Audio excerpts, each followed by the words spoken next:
Well, gosh, hello, hello, hello. It's so wonderful to be with everybody to talk about a topic that my colleagues and I just adore talking about, and that is summer planning. We're grateful. There's a poll up.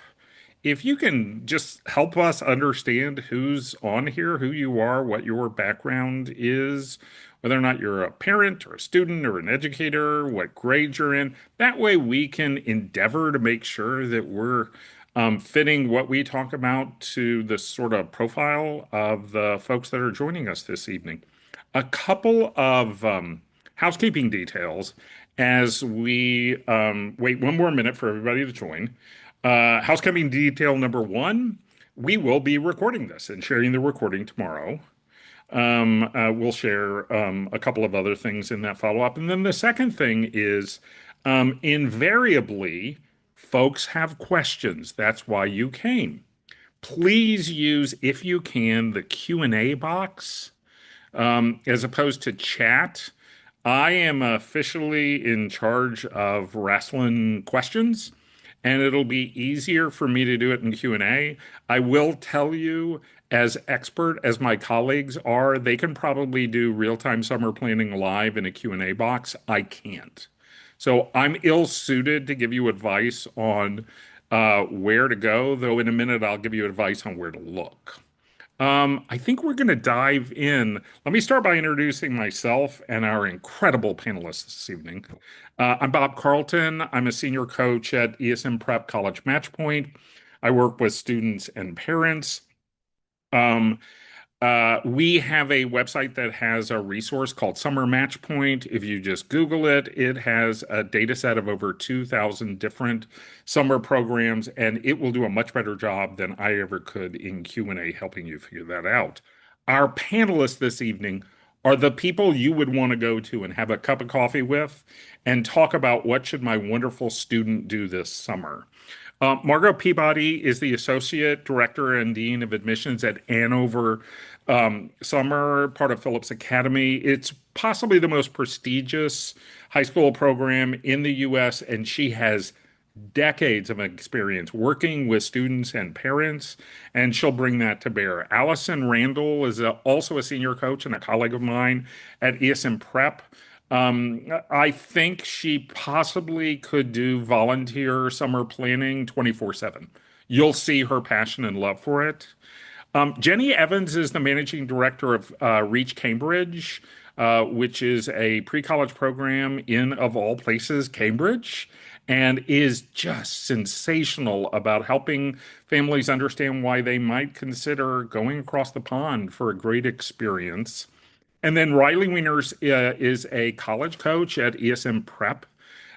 Boy, I've seen her in action with kids when it comes to summer planning, and she is a rock star. And she brings a unique lens because Riley read applications at a little school in Palo Alto. It's Palo Alto Community College, I think. Riley was in admissions at Stanford. And so she'll kick us off by talking very directly about what colleges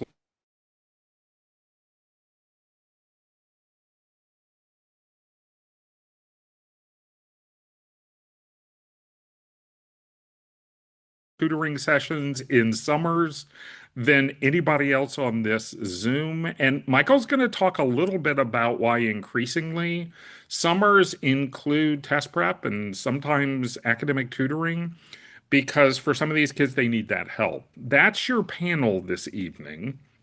Again, we'll be sending out the recording. Please use the Q&A box and I'll try to answer what I can and occasionally bring it up. Riley, could you set the table? Could you really speak to the question that I think a lot of the parents have? And that is, from an admissions reader perspective, what actually makes a summer experience stand out? It's the question of all questions, Bob. So thank you so much for letting me kick us off with this one. I think the first thing that I want to touch on is maybe a gentle reframe of the question itself, right? It's never the question of was this program impressive from an admission perspective. It's so much more about why did the student choose this? How deeply did they engage? What did it reveal about them, their interests, their character, or their potential goals, right? It's not so much, we're looking to tick a box of a particular program or particular topic. It's all about trying to get to know that student and really try to read between the lines of the file as it comes to us, right? So I think, a summer that stands out usually shows three things pretty clearly. The first one, clear motivation or purpose. So the why, right? Um, they have a clear reason behind them. It connects to an interest, a question, a value, fits the student's broader story, past or future in some way, and feels really intentionally chosen somehow to pull at a deeper thread, explore a different interest.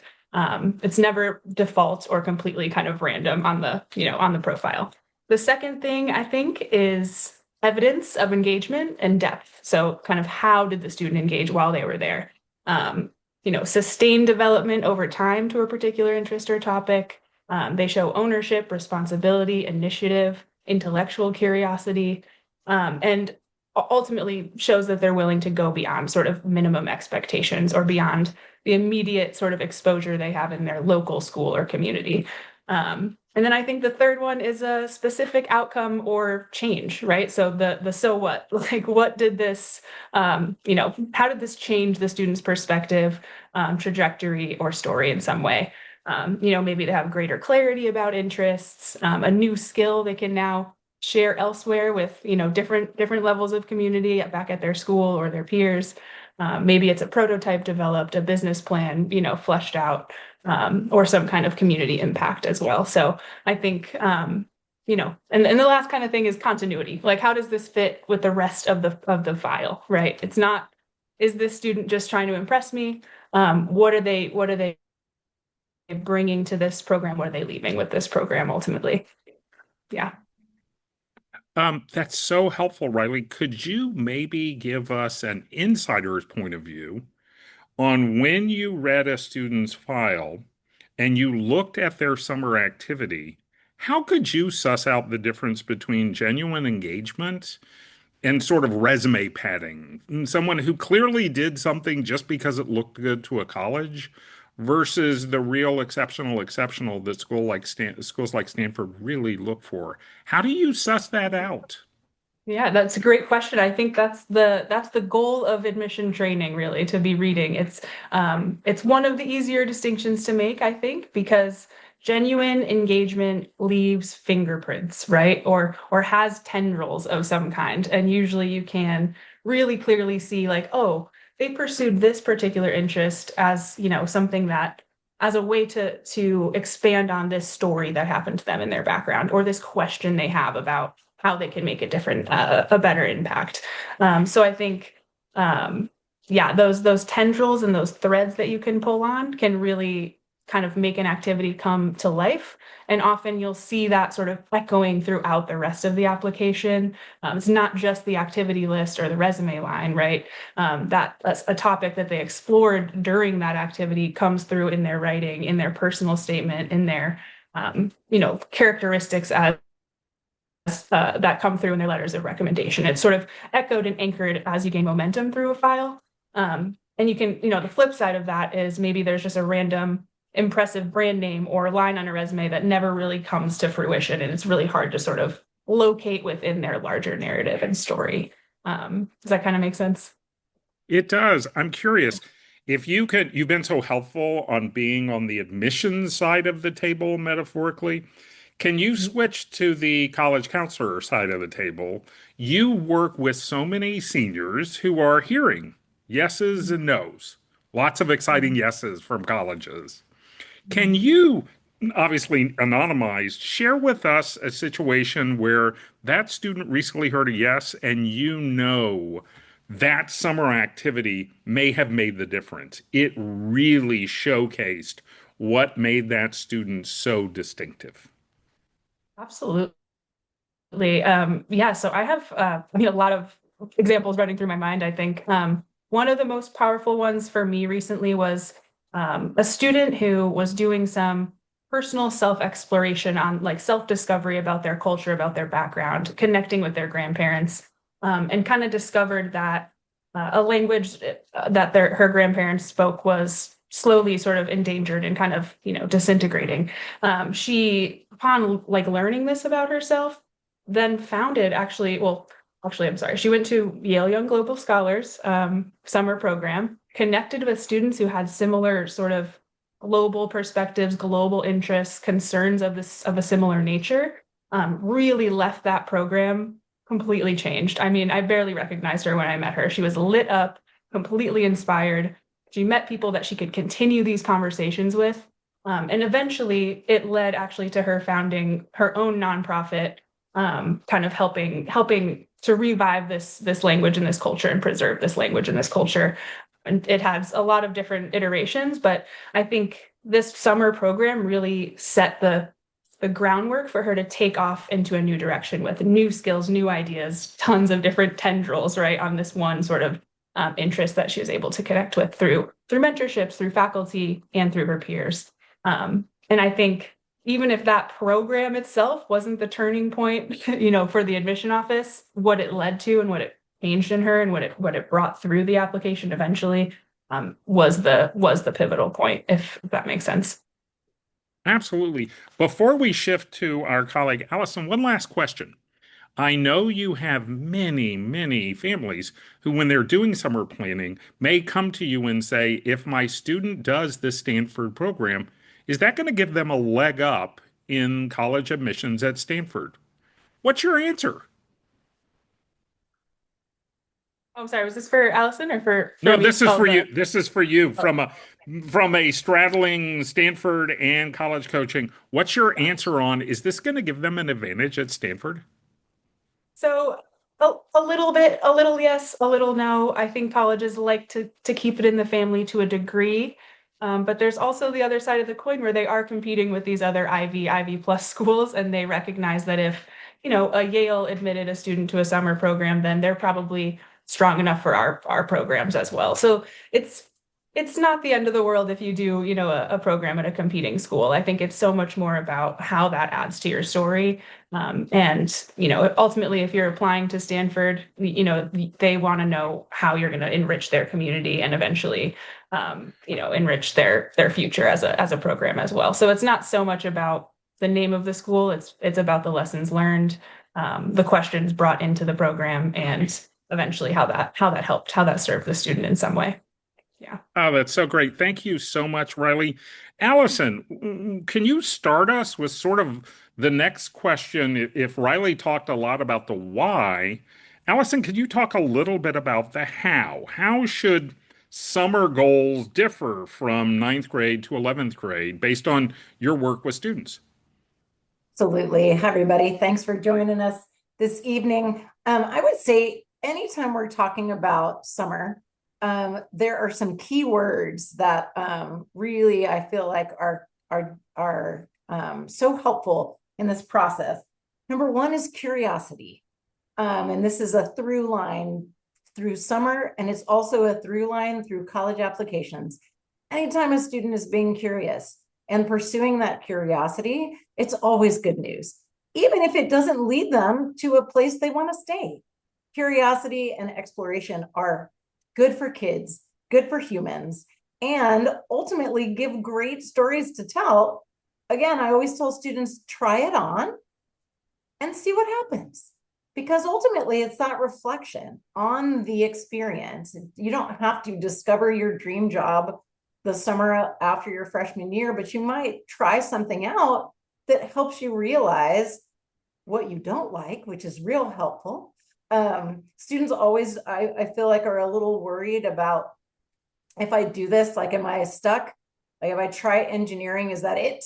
Right? Like, now I'm done, now I'm in. I'm always like, you know what? Colleges love a pivot.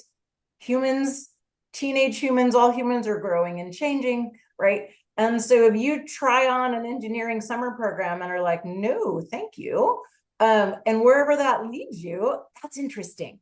That's a story, right? And so I'm going to differentiate by grade, but I want to say that the through line of active exploration and curiosity is every grade. It may look different depending on a student's skills and maturity, and level of responsibility, but that's the first thing. And so the work we do with students is always student driven, driven by their interests. The best way to have a summer that isn't as impactful is for the student not to be in charge of helping figure out what they are doing. And so they should absolutely be driving their curiosity, their interests. And ultimately, an ideal situation is where they are getting to either deepen or utilize and deepen their unique gifts and talents.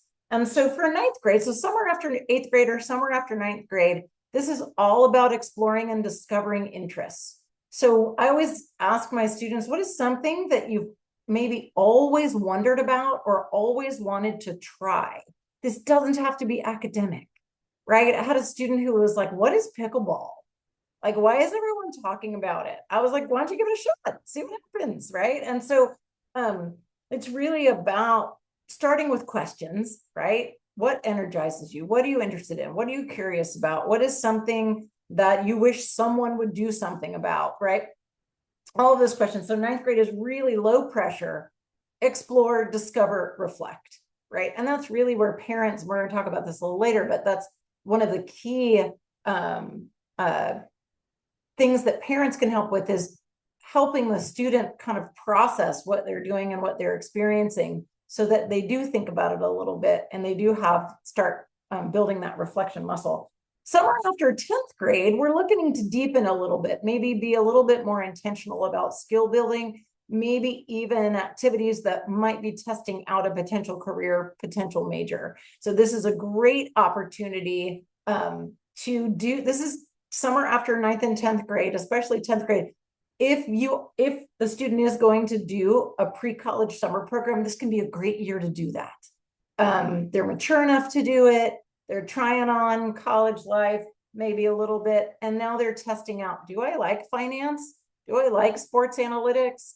I've heard, can I get an overview of all of the flavors of engineering, right? This is a great time to do that. Summer after junior year is really where we're shifting into, we've gone from curiosity for its own sake. Curiosity is still a driver here. We've done some skill building, some testing of interests as it may relate to careers and majors. Now we're looking for initiative and impact. These are students who are ready to drive something that they do and ready to make an impact on themselves and others. And I always remind my students, impact can be one person. Impact can be, I did a service project and I invited 2 of my friends to do it. That's initiative and impact. In a minute, we're going to talk about internships and but at that age, summer after junior year, we really want it to be visible that the student is going after it, that the student has chosen it, the student is seeking it. This isn't something that you could just accidentally stumble into. The student is intentional about what they're doing, how they're doing it. And in all of these cases, growth in one way or another. And I always tell students, it also doesn't have to be pretty. Sometimes growth isn't pretty. Sometimes you go to a summer program or have a summer job and it was hard and you didn't love it. And you had to deal with a lot of really challenging people, right? That's okay. That's growth too, right? And so just being able to get out there and get active in something that they're curious about that serves a need and builds skills, knowledge, or awareness. That's what we're talking about.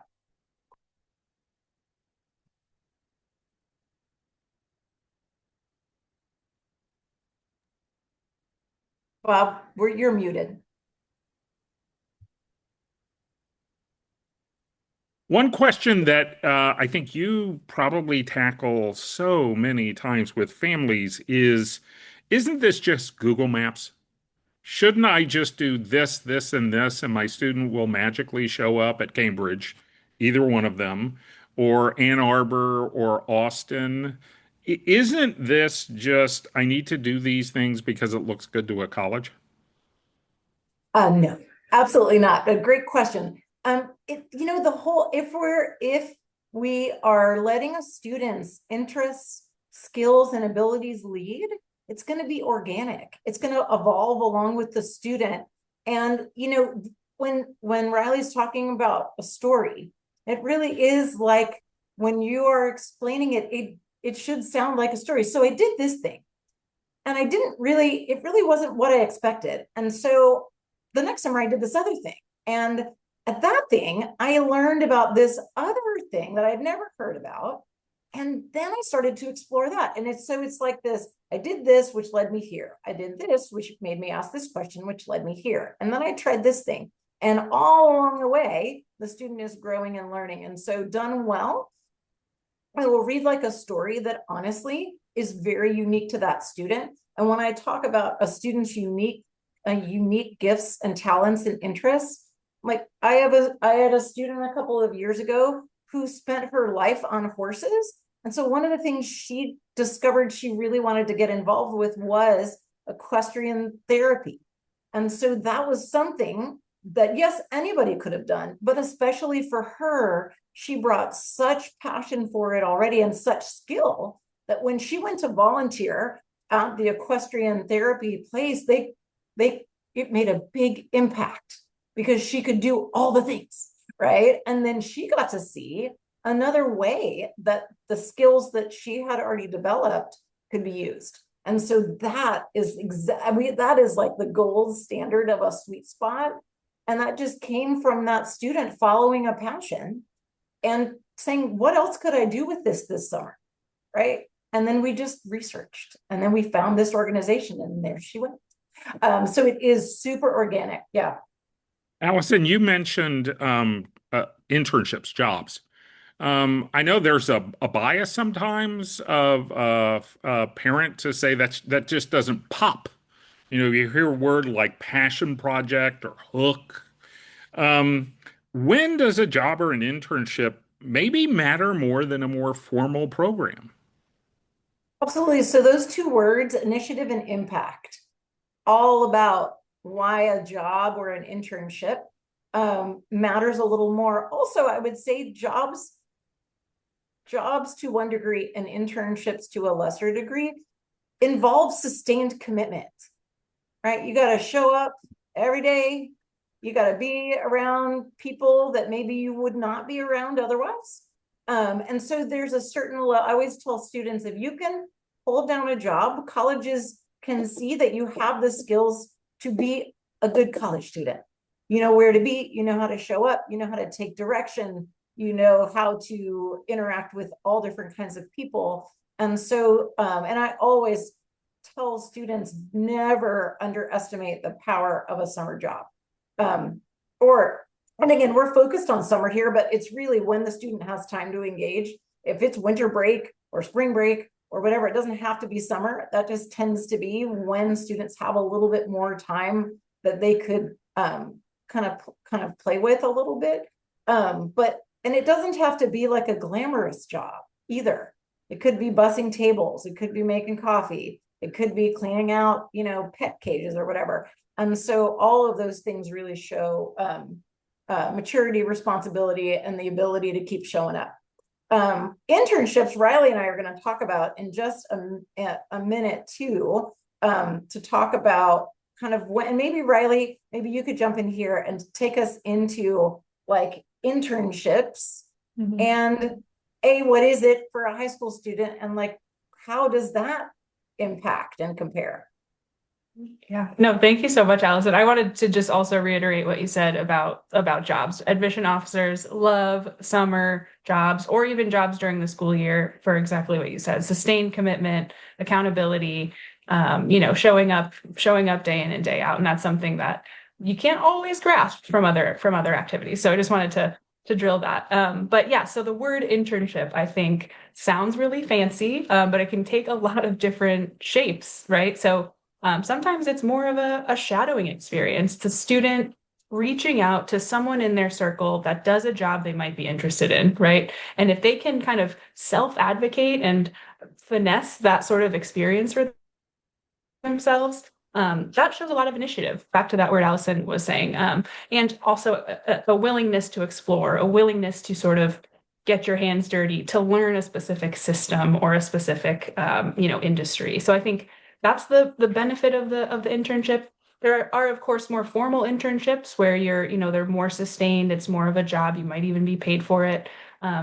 Those are wonderful as well. But really just want to ground us and anchor us in the fact that none of these experiences really matter unless there's anything that unless there's something we can really leave that experience with and draw a thread from. So I think, the internship is not super meaningful unless we have tangibles, right? We can see a deeper reflection on some element of that professional workspace, tangible results, growth, efficiency, change over time, or even just a new lesson about oneself, having done the experience, right, that they can reflect on um, in their writing section. So I think I like to avoid being like, internships are better than programs here in this case, or in this case, it's so much more about what the student sort of does with it, how they approach it, and how they can show what they did when they are in that particular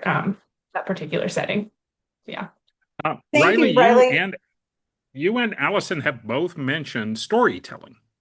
Can we talk about brass tacks before we shift to the next section? And that is, where do summer activities show up in a college application?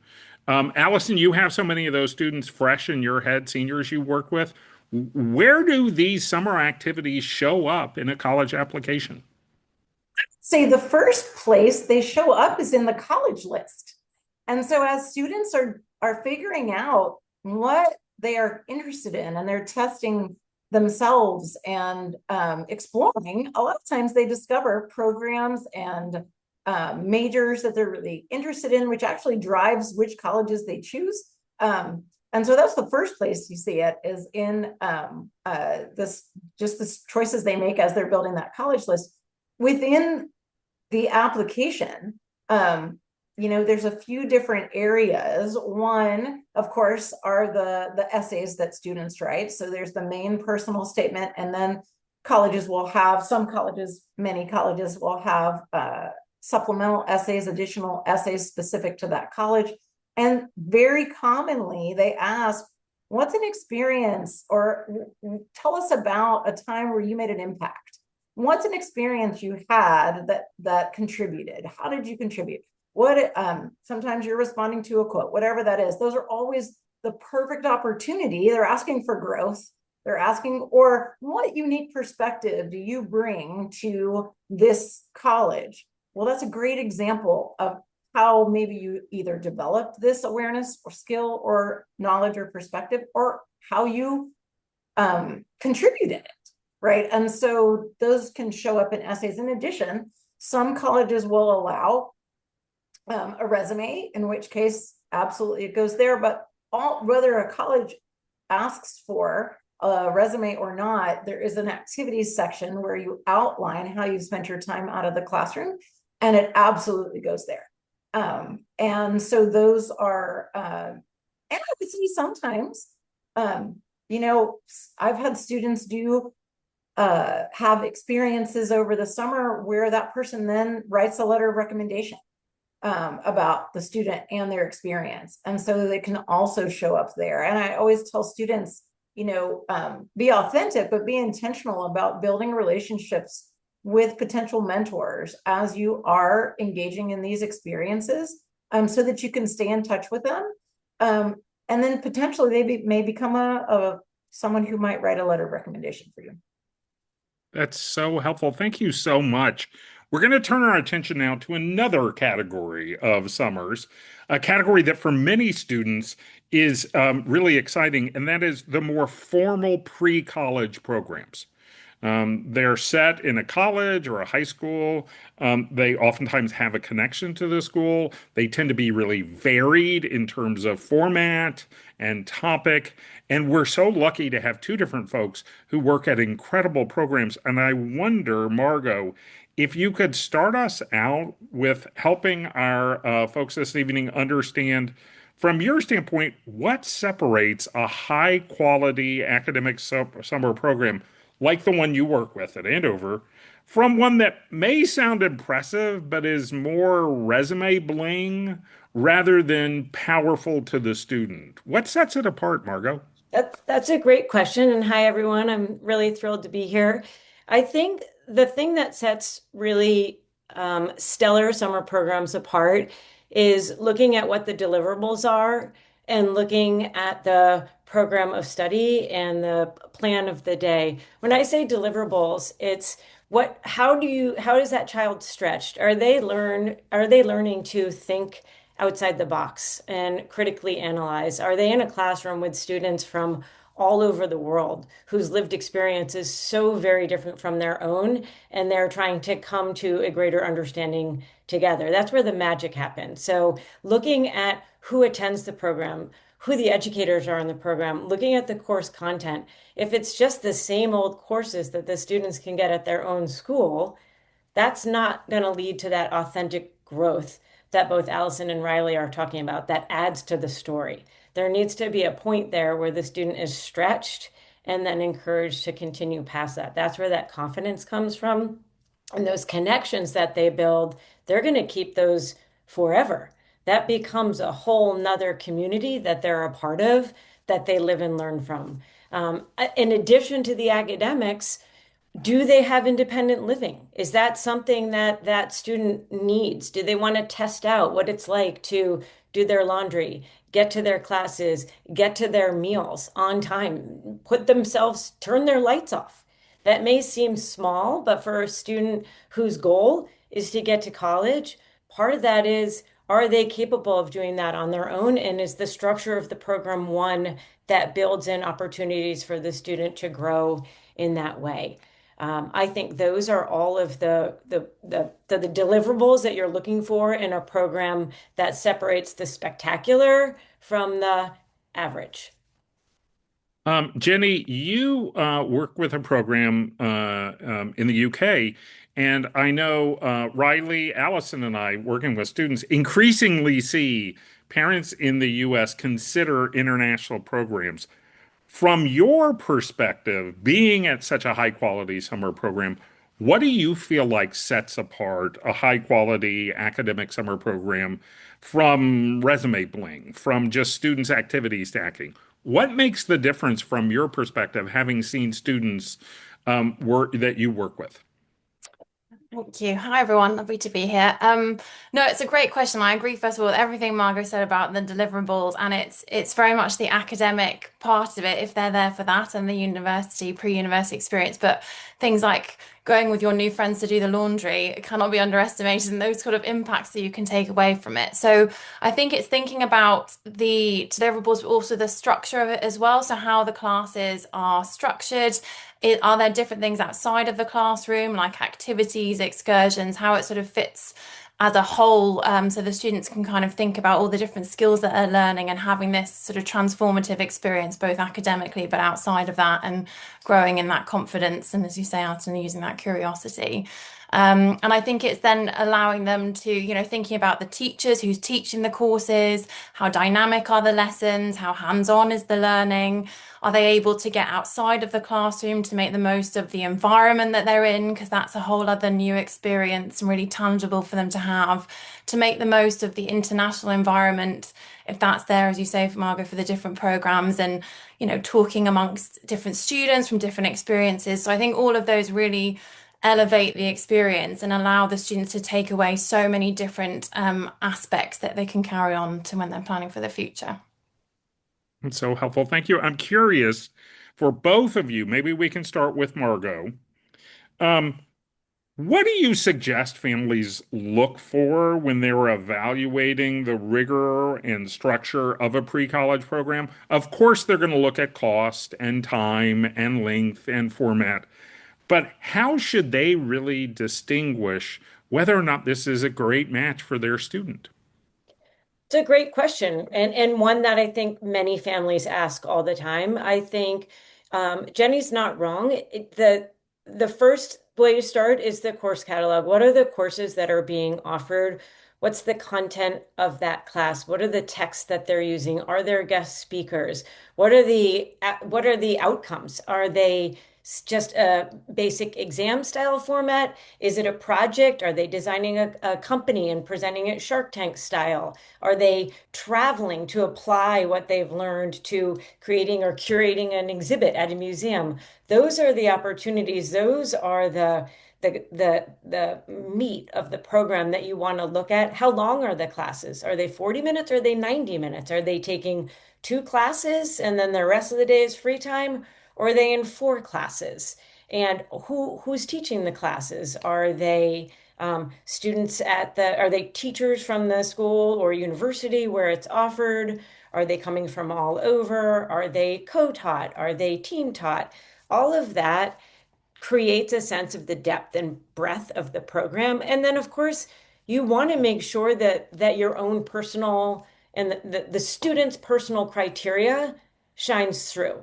It's very obvious when a student is there not on their own accord. That's not a match, and no growth happens because it's they're just bucking the system the whole time. If they're truly passionate and that class is offered at that place, not because that place has such and such name, but because the course in its description drew them in, they're going to find themselves in a group of 12 that are equally as passionate, and it's like popcorn. It all starts to happen, and that's how you tell a program that has high value is the depth and breadth of the curriculum offered. Oh, that's so fabulous. Jenny, you talk to families who might have a slightly different twist on that because they're looking at travel and a different experience. How do you suggest parents look for signals of the rigor and structure of a pre-college program that would be a great match for their student? Yeah, no, it's a great question. I mean, I think as Margot said, in terms of the academic, the curriculum, I think that translates whether you're in the US, whether you're in the UK or elsewhere. And I think thinking about that structure and the schedule of itself, once you've got to the place where you're going, how are you going to use that place, I suppose, to learn as well? So, for example, being in Cambridge, obviously the history and the academia and everything there, making sure that's kind of coming off the page and coming alive for your learning is a huge opportunity for the students to have that kind of tangible experience. I think thinking about the staff that are on site, not just in terms of the curriculum, but the obviously being on site residentially, where everything is taking place, the facilities, the campus, the activities. Are they doing things that are unique to that place where they're going to be? Are they able to experience that country and other places whilst they're there? Because all that's learning and growing and the curiosity that Alison's spoken about. So I think all of that just makes that kind of higher level experience, and their students will take away more when they're thinking about it for the future as well. Oh, that's so fabulous. We're going to play a 1 minute per person round on the following question, and that is, what's a common misconception that families have about pre-college programs? I'll start and then I'll ask Jenny, Riley, Margot, and Allison to answer in 1 minute the misconceptions they see. And mine is the question that Serena asked, and that is, isn't pay to play bad? Isn't it really not valuable if a student had to pay? Isn't it only good if it's quote unquote selective?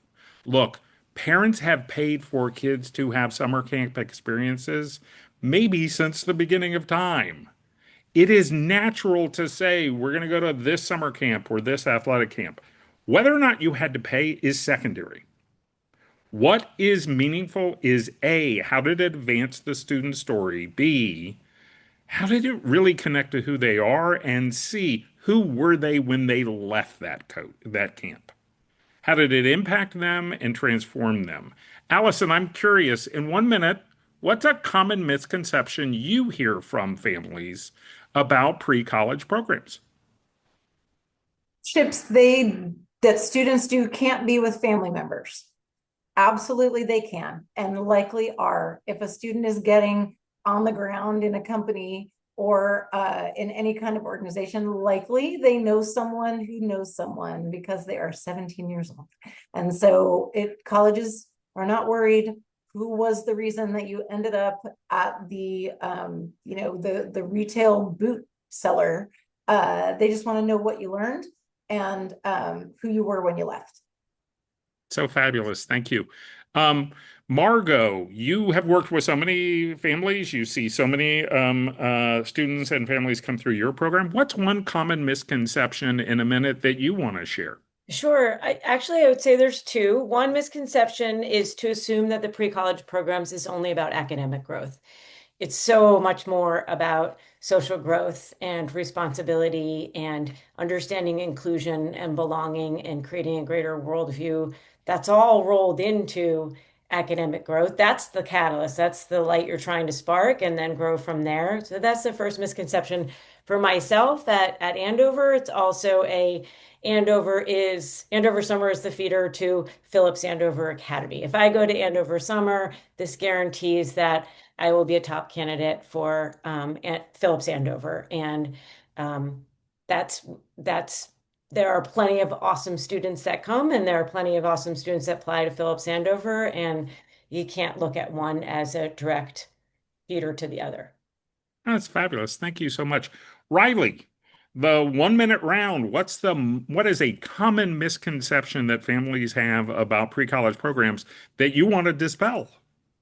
Yeah, I think I've probably touched on this a bit already, but I think the biggest one for me is the idea that a program of some kind, a prestigious name of some kind, is going to be the one turning point in an application, the one thing that exists in a vacuum that, is gonna tip the scales. It's alone, the program, the line on the resume is really not gonna do that much. I think I've said that, a couple times now. It's the holistic piece, it's the storytelling, it's the lessons learned. And so I think along with that, the idea that there's some kind of formula that admission officers are looking for. It's really not usually the case. There's not boxes to tick. It's admission officers want to get to know the student in front of them, the student in the file. So yeah, I think that's the It's biggest one so for me. helpful. And Jenny, what's 1 minute of a misconception that you want to help families who are joining us this evening dispel? Thank you. Well, I'm going to be cheeky if I can and do two, as Margot said. So one I think is about the if you're doing a program abroad, it doesn't mean necessarily you'd want to go to university or college abroad or vice versa. I think just having that as an opportunity to explore a new space, broaden your horizons, global perspectives, that's amazing. Whether that's where you end up going to college or you go somewhere else or whatever you end up doing, I think that's really invaluable, whatever your journey is.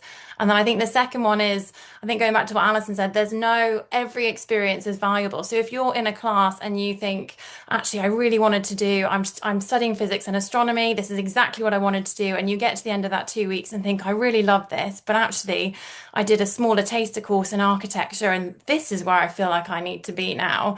And it may not be where you thought you'd started. That's still amazing to have those experiences and learn about yourself, how you want to learn, what you want to do. I think that's a huge thing to take away from these experiences and to do them now before you are going on to that next step. Oh, that's so helpful. So, one of the fastest growing parts of summer activities that we see for students is them folding test prep into their summer plan. While more and more schools are test optional, the truth is many of them are test optional with an asterisk. These are competitive schools where test scores can make the difference. No score, no edge. And so, Michael, can you help the families who are joining us this evening understand from your perspective, when does it make sense for them to plan for summer test prep? As they're spending January, February thinking about this coming summer, how should they sort through test prep? Well, thanks, Bob, and thanks everybody. Yeah, I do think you're absolutely right. I mean, summer has been a great time to do test prep for a long time. But we're definitely seeing an increase in that over the last 5 years, and that's really being driven by a couple of things. Number one, as you said, more and more schools coming out stating a preference for we want to see test scores. 5 years ago it was, you don't have to send them where everybody's test optional, but now we really are seeing this kind of return to, even if a school is test optional, they're really spending a lot of time looking at those scores. Scores matter. Scores are an opportunity for you to differentiate yourself from the rest of the group that's applying. And along with that is students are as busy as they've ever been during the academic year, right? And so you kind of look at the summer and you say, well, this is probably a time, this 2 or 3 month stretch is a time when you're going to have a little bit more freedom, a little bit more opportunity to really focus on this, right? When we're sitting down and we're working with students, we're always coming up with an individualized test prep plan. And I would say that 90% of the students we're working with, 95% of the students we're working with, summer plays a big, big role. There is no perfect plan. There is no great time when students don't have anything else in their lives to do other than just focus on standardized testing. And probably that's for the best. But you do tend to see students during the summer months who have more opportunity to focus, less stress going on in their academic lives, more time to focus. And what that's going to lead to is better outcomes. They're going to have the ability to schedule those regular, ongoing, weekly, bi-weekly sessions with a tutor, or do individualized tutoring by themselves, self-study. And so what we do with students is we take that summer and we say, okay, how can we best utilize that? When we're coming up with test prep planning, if you're going into 10th grade, and this is kind of the summer going into 10th grade, this is a great time for you to be doing some skill building, making sure that you have the underlying academic skills that you're going to need to be successful. If you're going into your 11th grade year, let's make sure you're taking practice tests. Let's take a practice SAT. Let's take a practice ACT if you haven't done those yet. Let's figure out which test you hate the least. Let's figure out which test you have a higher ceiling on, right? When we're doing test prep with students, we don't want them to go back and forth between SAT and ACT. We really want them to know up front, SAT is a better fit. I feel better about this. I feel more confident with this test. Higher confidence is going to lead to better scores, right? So let's make sure we're doing that work up front. And a lot of times for students, sit down and take a 2.5 hour test. The best time to do that might be the beginning of the summer to kind of determine which test is going to be the best fit for them. If you're going into your summer before senior year, it's a great opportunity to finish up the process. And believe me, SAT and ACT know this. There are test dates, June, July, August, September. They really have provided great opportunities for students to not only prep, but get your testing out of the way before the crunch of college admissions. That's so helpful. Thanks so much. We're about to pop up a poll to allow you to say, please reach out to me and help me.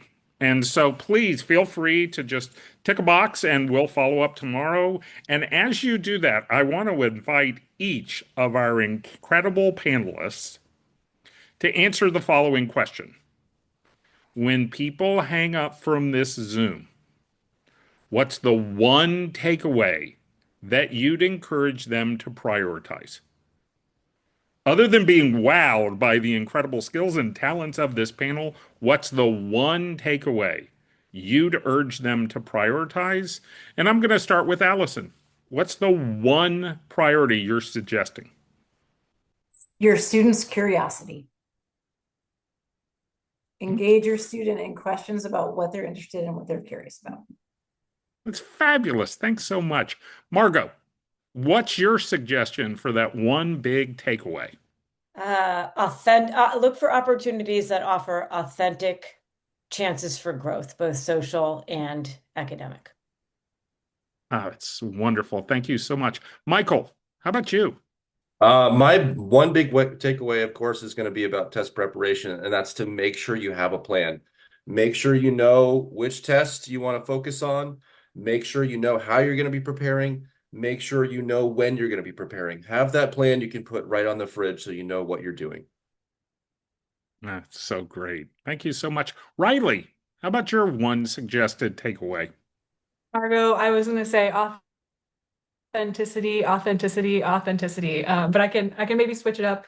I think encouraging students to really sit back and reflect on what their values are, who they're becoming, who they hope to become, not to commit to a particular path, but to just really sit back and think about who they are, how they want to express that, and package that on the application. yeah, and that's also how you're going to choose your activities as well. Oh, that's so wonderful. Jenny, could you sort of wind us up with what's your one suggested takeaway? Yeah. So I think maybe bringing all those together is perhaps also just being kind of open-minded, maybe a little bit brave and not afraid to go outside of your comfort zone of if there are things you're like, yes, this is what I want to do, be kind of true to that voice and have, have the bravery to take that step. Okay, again, I want to thank our panelists. As a person who is grateful for the expertise of this team, I'm so grateful for them sharing it, and I want to leave you with one suggested takeaway from my perspective. Summer officially starts in 164 days. For many of us, it's cold, and that is a hopeful sign. For parents, that might be a little frightening. Have a plan. Summer planning is much better in January, February than it is in July. Take the time. Start with your students, as so many of my colleagues have said. Start with who they are, what they've been involved in, what their values are. Think about their college list. And particularly look at how that will fit into what their college list will be and the story they want to tell to a college. So, if part of their story needs to be that they have a great test score to complement maybe a transcript that isn't as good as they hoped it would be, make sure you prioritize that. If they want to spend 2 months working with mom in her incredibly successful small business, it counts and it can make a difference. If they want to go to the UK to go to Reach and have an incredible transformational experience, spend the time sharpening the pencil to see if that makes sense. So make a plan and look at how that summer plan can change your kid's life and potentially be part of the story that takes them to college. We're so grateful to spend time with you this evening. As you can tell, my colleagues and I are absolute nerds about this. We could spend another 10 hours, and that's not a threat to Jenny, who's in the UK. We could spend another 10 hours talking about the great programs that Margot works with, or the students that Riley and Allison have worked with. We love this, and if we can help in any way, please let us know. We wish you and your students a sensational spring semester, and we hope your summer plans come true and they're filled with great opportunities. Bye, everybody.